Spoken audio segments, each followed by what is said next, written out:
কিতা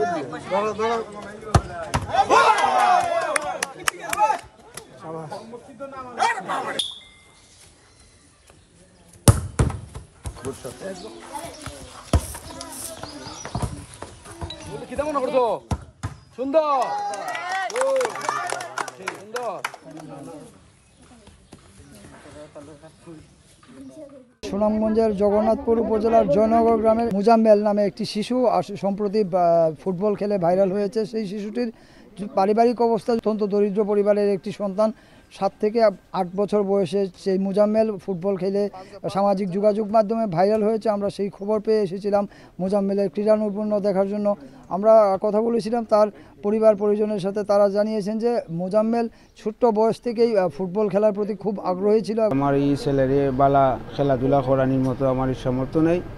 এই হিসাবে আপনার কাছে, দেশবাসীর কাছে আমার আবেদন, আমার ছেলের যদি আপনারা সাহায্য সহযোগিতা করেন তো আমার ছেলে বালা গোলকিপার হতে পারবো, এটি আমার স্বপ্ন। প্রথমে বল নিয়ে তার বাড়ির আঙিনায় সে খেলাধুলা প্র্যাকটিস করতো এবং সেই প্র্যাকটিসটা এই এলাকার সোহাগুদ্দিন নামে একজন লন্ডন প্রবাসীর চোখে আসে এবং তিনি তার এই ক্রীড়া নৈপুণ্য দেখে, অর্থাৎ ফুটবলের প্রতি তার যে ক্যারিশমাটিক, অর্থাৎ সে যেভাবে গোলকিপার হয়ে আন্তর্জাতিক যে সমস্ত গোলকিপার আছে তাদের মতো করে সে ক্রীড়া নৈপুণ্য প্রদর্শন করে, সেই অংশটুকু সোহাগুদ্দিনের দৃষ্টিপাত হয় এবং সোহাগুদ্দিন এই অংশটুকু ভিডিও করে সামাজিক যোগাযোগ মাধ্যমে ছড়িয়ে দেন এবং সেটি পরে কয়েক মিলিয়ন ভিউ হয়। সম্প্রতি এই যে ছোট বাচ্চারা, এরা প্রত্যেকেই হতদরিদ্র পরিবারের, কৃষি পরিবারের সন্তান, কিন্তু জয়নগর গ্রামের যে একটা সম্ভাবনা, অর্থাৎ এই খুদেদের মধ্যে একটা নতুন সম্ভাবনা তৈরি করেছে এই ভাইরাল ফুটবল টিম। মাননীয় ভারপ্রাপ্ত চেয়ারম্যান জনাব তারেক রহমান তিনি চিন্তা করেছেন যে নতুন করে স্পোর্টস নামে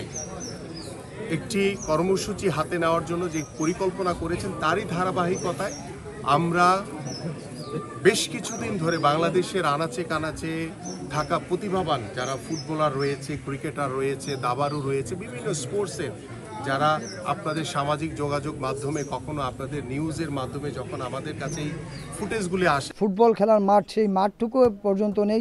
বাড়িতে প্রায় 8-10 জায়গার মধ্যেই মুজাম্মেল শুরুতেই ফুটবল খেলা প্র্যাকটিস করে এবং আমরা গিয়েছিলাম তার বাড়িতে। তার বাড়িটা আসলেও এত প্রাচুর্যপূর্ণ কোনো কিছু নেই, শুধুমাত্র নামে মাত্র একটি বাড়ি আছে এবং সেই বাড়ির মধ্যে থেকেই মুজাম্মেল স্বপ্ন দেখে আন্তর্জাতিক মানের গোলকিপার হবে এবং সে বাংলাদেশের নাম দেশ বিদেশে উজ্জ্বল করবে। সুনামগঞ্জের জগন্নাথপুর উপজেলার জয়নগর গ্রাম থেকে হিমাদ্রি শেখর ভদ্র, সময় সংবাদ, সুনামগঞ্জ।